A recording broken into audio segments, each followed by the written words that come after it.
You remember these right here? You put bags in them. We're going to get ready and make 2 more.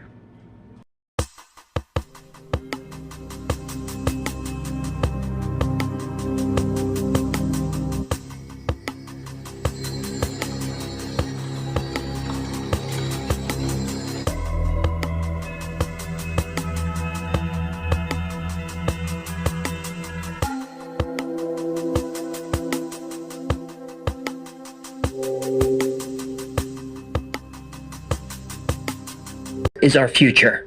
The United States of America endures a second civil war, killing millions. Immediately after that, a world war begins. Nuclear weapons are used. Billions are killed. The aftermath leaves the earth in ruins. Electric grids are down. Food becomes scarce. Disease is rampant. Society breaks down. Then in 2038, all computers go offline. Civilization is set back several hundred years. The world enters a second dark age. Only by changing events in our past and present can we avoid this nightmare of a future. In 1998, in a small town in Florida, John Titor was born. In the year 2036, John, a temporal soldier, would be sent back in time. His mission? Save the world. On July 29, 1998, Art Bell, host of Coast to Coast AM, was running what he called open timelines. He wanted calls from people who claimed to be time travelers. Obviously, this brought out plenty of kooks, but then a fax came in that felt eerily real. Dear Art, I had a fax when I heard other time travelers calling in from any time past the year 2500 AD. Please let me explain. Time travel was invented in 2034. Offshoots of certain successful fusion reactor research allowed scientists at CERN to produce the world's first contained singularity engine. The basic design involves rotating singularities inside a magnetic field. By altering the speed and direction of rotation, you can travel both forward and backward in time. Time itself can be understood in terms of connected lines. When you go back in time, you travel on your original timeline. When you turn your singularity engine off, a new timeline is created due to the fact that you and your time machine are now there. Some interesting outcomes of this are: 1. You meet yourself. I have done it often, even taken a younger version of myself along for a few rides before returning myself to the new timeline and going back to mine. 2. You can alter history in a new universe that you have just created. Most of the time, the changes are subtle. Sometimes I'll notice car models that don't exist or books that come out late. Unfortunately, it was also discovered that anyone going forward in time for my 2036 hit a brick wall in the year 2564. Please pray that we discover the reason why there is no apparent future after 2564. A few days later, a second fax came in. Dear Mr. Bell, I am glad you're back. I faxed this information to you the day before you left the air. As I said then, I am a time traveler. I have been on this world line since April of this year and I plan to leave soon. Typically, time travelers do not purposely affect the world lines they visit. However, this mission is unusually long, and I've grown attached to some of the people I have met here. Anyway, for my own reasons, I have decided to help this world line by sharing information about the future with a few people, in the hope that it will help their future. I realize my claims are a bit difficult to accept, so I will send the following once I know you have received this fax. A few pages from the operations manual of my time machine, and a few colored photographs of my vehicle. If you wish to contact me, I will be happy to share with you the nature of time, the physics of time travel, and some of the events of your future. Art Bell didn't hear from this person again, which was too bad because he offered to show proof. Everybody who heard that broadcast wanted to see a working time machine, learn the science behind time travel, and know events from the future. 2 years later, they would get their wish. A little over 2 years after the time traveler sent faxes to Art Bell, a user who called himself Time Traveler Zero and later John Titor created an account on a message board called the Time Travel Institute. On November 2nd, 2000, he submitted his first post. Greetings. I am a time traveler from the year 2036. I am on my way home after getting an IBM 5100 computer system from the year 1975. My time machine is a stationary mass temporal displacement unit manufactured by General Electric. The unit is powered by two top-spin, dual-positive singularities that produce a standard offset Tipler sinusoid. I will be happy to post pictures of the unit. Now, before we get into it, I have to be fair and say there were plenty of people on the message board who were skeptical, who wouldn't be. But John Titor was very specific and seemed to have very specialized knowledge. First off, a Tipler sinusoid, or Tipler cylinder, is a theoretical method of time travel outlined in a paper by Frank Tipler in 1974. So we're off to an interesting start. But what about the IBM 5100? Why would anyone with the technology to travel through time need a computer that was, in 2036, about 80 years old? Well, John Titor said the 5100 was needed to debug legacy computer programs in 2036 because Unix has a problem in 2038. Well, that's true. Remember the Y2K scare? The fear was hardware and software that measure the year in 2 digits would freak out when the year changed from 99 to 00. Now, the world didn't end as some people anticipated, but Y2K did cause some sporadic problems. Something similar is going to happen in 2038, and it could be worse. Unix systems measure time in seconds. A Unix timestamp is the number of seconds since January 1st, 1970. So the Unix timestamp 1 minute after that date is 60. The timestamp 1 hour after that date is 3600, and up it goes. As I write this, the Unix timestamp is 166-413-1870, so about 1.6 billion seconds. Without getting too geeky, a 32-bit integer can only go as high as about 2.1 billion. The official last date that a 32-bit system can recognize is Tuesday, January 19th, 2038. After that, things could get interesting. Ooh, interesting is never good. It's not. And the way to solve this is by upgrading systems to 64 bits. And how far in the future does that get us? Well, the max 64-bit number is about 9.2 quintillion. So that gets us to the year 292 billion and change. Oh, that should be enough. It will be. And so what does an old computer have to do with this? Well, John Titor said the IBM 5100 could help them debug legacy code. And this is actually correct. Most personal computers, like the IBM 5100, could only support the basic programming language. But the 5100 had special functionality that was hidden from the public. It could run programs written in BASIC, but it could also run APL programs written for IBM mainframes. That's useful. Only the IBM engineers who designed it knew this secret. They were afraid of how competitors might use it. In 2002, NASA was buying old gear on eBay because that was the only way to find Intel 8086 chips, which they needed for various missions. So this is something that happens. So, John Titor's first post contained a lot of sound science and information that wasn't well known at the time. But he was just getting started. John Titor was very active on the message board. He would answer any question anyone had. He just wouldn't talk about things like the stock market or who would win the Super Bowl. He said he wasn't interested in helping anyone get rich, and even if he was, he couldn't remember who won a Super Bowl 35 years ago. But John Titor also said that predictions like that could be wrong because he was from a different timeline, which he called a world line. How he explained it was, imagine a cone where the diameter of the cone is how different the destination time is from your own. You enter the time machine at the tip of the cone. The further backward or forward in time you go, the larger the divergence. Titor said that when he arrived in the year 2000, the divergence was about 1 or 2%. Now that's not a lot, but it's enough where different teams could win different games. What Titor is describing is the many worlds interpretation of quantum mechanics, where anything that can possibly happen does happen, it just happens in a different timeline. Titor specifically referred to the Everett Wheeler model, which again shows a good grasp of quantum mechanics and the scientists working in the field. And even though John Titor wouldn't make petty predictions, he would describe his life and the future in detail. John said that in the early 2000s, there would be a Waco-type event every month that steadily gets worse. The Civil War in the United States starts in 2004, and the war affects everyone. At the age of 13, John joins a shotgun infantry unit called the Fighting Diamondbacks, and the war continues until 2015 and finally ends with what he calls a very short World War III. Taking advantage of America's weakness, Russia attacked cities in the United States, China, and Europe. The United States retaliated, and as a result, 3 billion people are killed. The only people to survive are the ones who don't live in the big cities. In the aftermath of the war, the United States is split into 5 separate regions. Each region elects its own president, and all 5 presidents serve a new, very diminished federal government in the capital, which has been moved to Omaha, Nebraska. In 2036, I live in Central Florida with my family. I'm currently stationed at an Army base in Tampa. A world war in 2015 killed nearly 3 billion people. The people that survived grew closer together.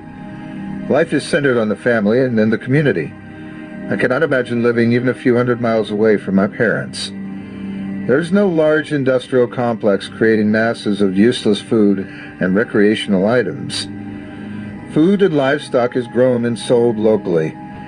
People spend much more time reading and talking together face to face. Religion is taken seriously, and everyone can multiply and divide in their heads. This new world is now a simpler place. More focus is placed on family, the community, and religion. The biggest fear John Titor has is mad cow disease, which has become a worldwide pandemic. John transfers into a military unit with 7 other time travelers, and their job is to go back and try and prevent as much environmental damage as possible. The narrative John Titor creates is very detailed, and I'll link to a page where you can read every one of his posts. And even though people on the message board were entertained and fascinated, they were skeptical. They wanted to know, 1, can you tell us how your time travel device works? And 2, can you show us a picture of it? The answer was yes, and yes.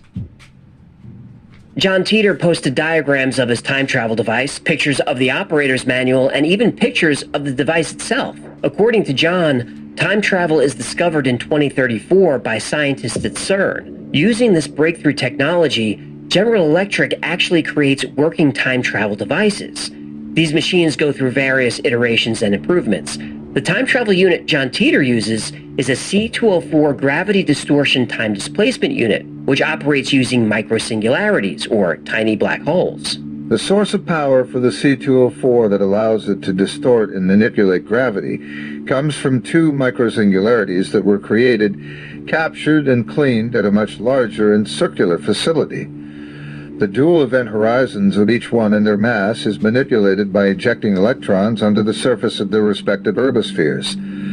The electricity comes from batteries. The breakthrough that will allow for this technology will occur within a year or so when CERN brings their larger facility online. John Titor talks about Kerr black holes, which are black holes that rotate, and Tipler cylinders. Now, these are real theories in physics that involve time travel. One of the most interesting pieces of technology in John Titor's time machine is called a variable gravity lock system, or VGL. Since the machine only travels through time and not space, the VGL makes sure that the Earth is in the same place in orbit when it reaches its destination. Otherwise, you end up floating in space, which is not ideal. The hard part of traveling through time is not the bending of gravity, but the plotting of your course and holding to the basic position in your environment. This is done through a system called VGL, Variable Gravity Lock. In effect, it holds you to the Earth. During travel, it periodically checks to see that the field is not varied. If it does, it stops and reverses course or drops out at that point. Buildings and other terrain features are avoided in the same way. As soon as the VGL sensors pick up an unexpected mass in the target world line, it would shut down. The C204 has an array of computers, clocks, and sensors to get you to the correct date. But because timelines get more and more different the further forward or back you go, the unit maxes out at about 60 years. Someone asked him about traveling back 1,000 years. John said that you wouldn't even recognize that world. The distortion unit reaches its target destination by using very sensitive gravity sensors and atomic clocks. The basic unit of calculation is the second. So yes, in a sense you do dial in a date, and the computer system controls the distortion field. At maximum power, the unit I have is capable of traveling about 10 years an hour. Unfortunately, time travel is not an exact science. There is inherent error and chaos in the computer's ability to make accurate calculations. Based on the current technology of the clocks and sensors, Distortion units are only accurate to about 60 years or so. So no, in 2036 we are unable to travel back 1,000 years due to the error rate in the system. The divergence between the world line of origin and the target world line would be too great. If one were to try and travel back that far, history would look nothing like what you would expect. In other words, if I wanted to go back 2,000 years and meet Christ, there is a better than average chance I would end up on a world line where he was never born.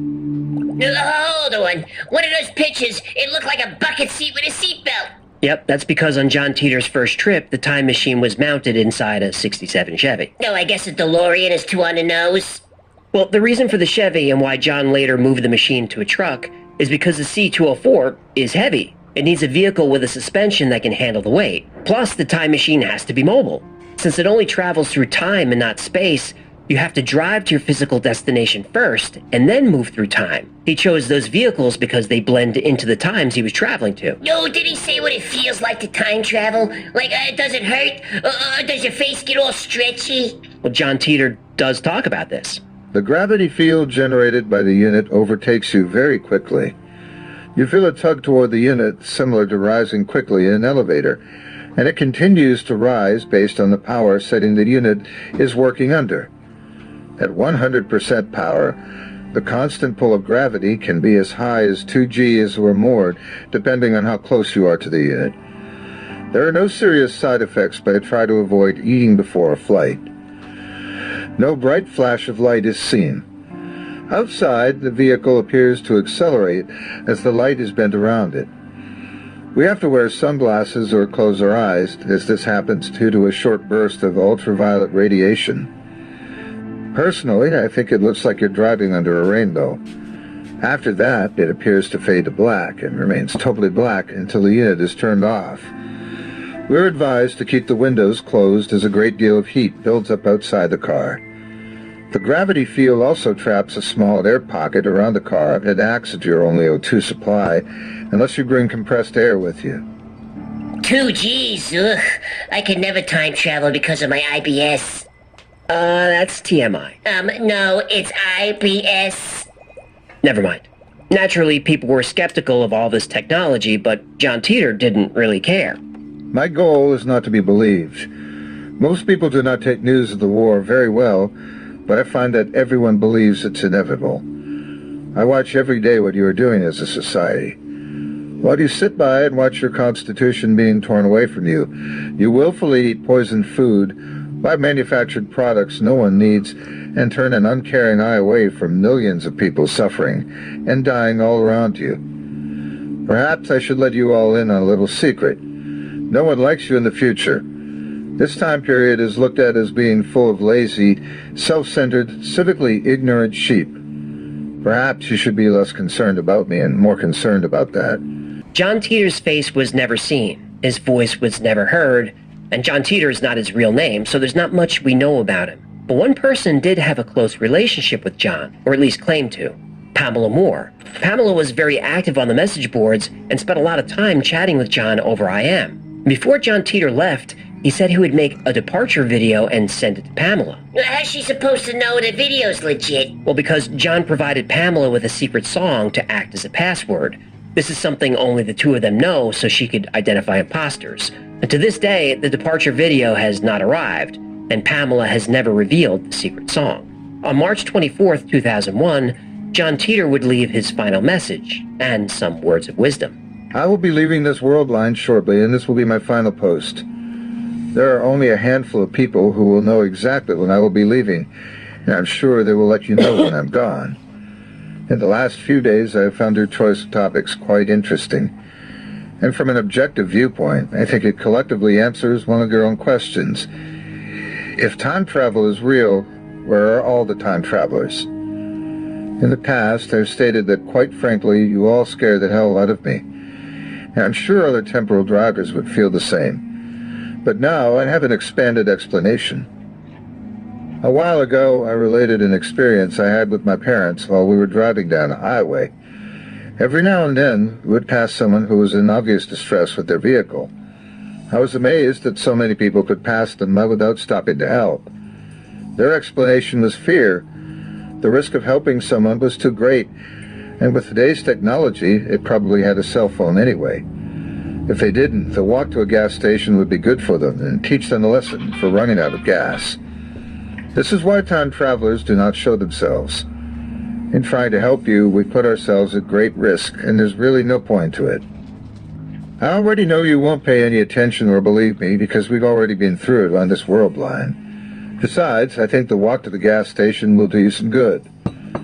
I also want to thank Pamela for helping me with the email and everyone else who asked intelligent and insightful questions.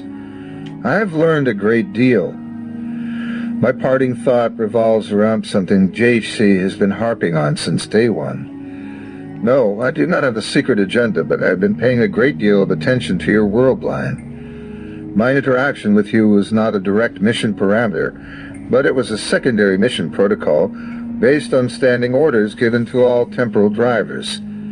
That secondary objective is basically to gather as much information about a world line based on a set of observable variables when we first arrive. Your world line met those conditions. What amazes me is why no one here wonders why Y2K didn't hit them at all. Bring a gas can with you when the car dies on the side of the road. Farewell, John. And John Titor was gone, and hasn't been heard from since. But that was really just the beginning of the legend. When the John Titor story first landed in 2001, it was a sensation. But as the years went on, we've been able to see the accuracy of John's predictions. John predicted a civil war in the United States that would begin in 2005. Obviously, that didn't happen. But you can make the case that America has never been more divided than it is today. Thanks, Twitter. 20% of adults in a recent survey said they believe a civil war is likely within the next 10 years. That's a high percentage. And John Titor predicted a nuclear war in 2015, and that too didn't happen. But considering current world events, the last time we were this close to nuclear war was the Cuban Missile Crisis. I actually think we're in more danger now. He predicted there would be no Olympic Games after 2004. Now, he was wrong about that, but there were no 2020 Olympics. John Titor did get a few things right. There was a mad cow disease outbreak in the early 2000s. It's America's first confirmed case of bovine spongiform encephalitis in 6 years. BSE is mad cow disease, a potentially deadly brain-wasting infection that can be transferred to humans. When John Titor was posting in early 2001, most people were still accessing the internet with a dial-up modem. John said in the future, the internet would look more like the current cell phone system. That's exactly right. He said that in the future, the entertainment industry would be decentralized, and anyone would be able to create video which could be watched by many people. More people watch YouTube than watch the networks or even go to the movies. John Titor was right again. He predicted breakthroughs in high-energy physics at CERN. In 2013, the Higgs boson was confirmed. Stephen Hawking originally thought that everything that enters a black hole disappears forever. Titor said that Stephen Hawking made a mistake about this. Stephen Hawking did later change his mind. Now, many of these predictions could be dismissed as educated guesses by someone who was intelligent and knew a lot about science and technology. But there's no denying that John Titor was right. As for the predictions John Titor got wrong, true believers, and there are still a lot of those, always fall back on the many worlds theory. Sure, many of John Titor's predictions were wrong in our timeline, but they came true in other timelines, and there's no way to prove this wrong. But if you look closely at the John Titor story, you do find inconsistencies. You also find convenient coincidences. And because of these problems with the story, many believe that John Titor was a hoax. And if that's true, then who was the real John Titor? Well, there are a few suspects. Whenever anyone does a story about John Titor and who he actually may be, there are a few names that always pop up. The first is Joseph Matheny. He's described as a writer and transmedia artist, and he's mostly known for Ong's Hat, which was one of the first alternate reality or real-time interactive games. And Matheny makes a good case. He said that he, along with 3 other people, developed the John Titor story as a fun experiment to see if they could develop an internet myth. Mission accomplished. Matheny won't divulge who the other 3 people are because they're pretty high up in the entertainment industry and have reputations to protect. But a lot of the story tracks. Matheny says the time machine we see in the fuzzy photos was created by a prop designer who's worked on major movies, And John Titor fans have been able to identify pieces of the time machine that are actually real things. Matheny says the reason the messages often have different tones is because they were written by different people on the team. Matheny was responsible for character development. And the reason that John Titor's story is so similar to John Connor's is because it was intentional. Now, I've heard and read some interviews with Matheny, and at first I was skeptical. Initially, I didn't think he had the tech or science background to flesh out the details in the John Titor story. I was very wrong. Matheny was involved in tech since the 80s. He worked with Adobe and Netscape in the early days and holds a few patents. Also, his game, Ong's Hat, had references to theoretical physics. He had the tech chops and a track record in creating online myths. He could have definitely pulled this off. Still, I'd love to see hard evidence. Matheny won't provide any, and when asked, he gets pretty annoyed. He says believe him or don't, he doesn't care. I think that after 20 years, he's sick of people asking him about John Titor. But there are more people to look at. The other name that comes up in the John Titor story is Larry Haber and the Haber brothers. Larry Haber is a Florida-based entertainment attorney. He claims to represent John Titor's mom, Kay, and the Titor family. Hey, how does a lawyer sleep? I don't know how. Oh, first he lies on one side, and then he lies on the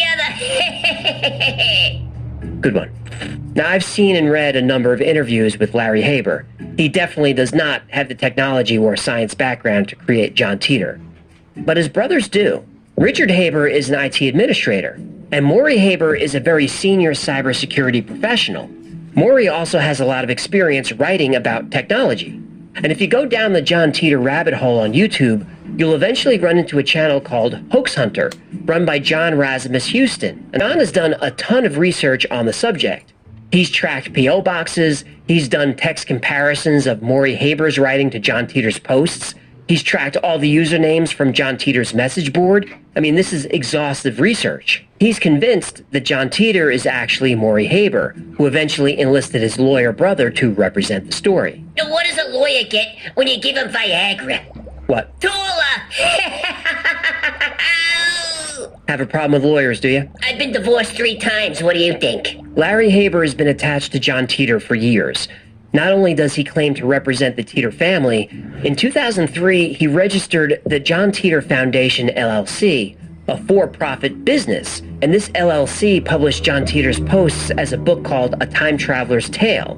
Larry Haber also registered John Titor as a trademark in 2007. So this lawyer claims to represent the Titor family, right? Yeah, And at the same time, he's got businesses and books and is making money from this thing? that's right. Isn't that a conflict of interest? I think it is, but I guess Larry Haber and the Titor family are okay with it. He won't say. Joseph Matheny said he had someone reach out to the publisher of Larry Haber's book and get it pulled. Larry Haber can't confirm that Matheny did this, but he did confirm that the book is out of print and doesn't know why. So this Matheny guy torpedoed the lawyer? That's what it looks like. He's okay in my book. In Larry Haber's defense, even though he represents the Titor family, he doesn't claim to believe the story. He says he doesn't know one way or the other and doesn't care. He's just working for his client. And making money from his client. Yeah, and that. Pamela Moore said she was sent a copy of Larry Haber's book, signed by John with a song quoted at the end. Was it the secret song? Nope. Over 20 years later, and the John Titor story still fascinates people. Honestly, I had never considered doing the story because it's been done so many times, but it's one of the most requested topics on the channel. I think the reason we love time travel stories is because it all comes down to possibilities and opportunities. A story about a possible future, especially such a frightening one, gives us an opportunity to reflect on our present and choose a path to avoid that dark future. Or it gives us a chance to prepare for it. Think of how useful it would be if someone came back from that future to warn us, to give us the exact steps to follow to ensure our survival. Well, before John Titor disappeared, he did just that. Do not eat or use products from any animal that is fed and eats parts of its own dead. Do not kiss or have intimate relations with anyone you do not know. Learn basic sanitation and water purification. Be comfortable around firearms. Learn to shoot and clean a gun. Get a good first aid kit and learn to use it. Find 5 people within 100 miles that you trust with your life and stay in contact with them. Get a copy of the U.S. Constitution and read it. Eat less. get a bicycle and 2 sets of spare tires. Ride it 10 miles a week. Consider what you would bring with you if you had to leave your home in 10 minutes and never return. Now, I don't know if the story of John Titor is real. I don't think we'll ever know. But still, my family is taking his advice. We've got the first aid kit, the bicycle, and lots of ammo.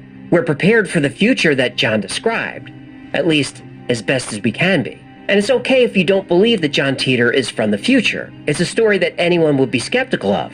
But be skeptical of John Titor at your own risk. Me? I'm not willing to take the chance. Thank you so much for hanging out with me today. My name is AJ, that's Heckle. Mama Cat. So now we got these done. Oh, Mama Cat, I hit you in the face. I'm sorry. I didn't mean to hurt you. You're okay. Alright, I got some bags here. Maybe I can get you them, maybe I can.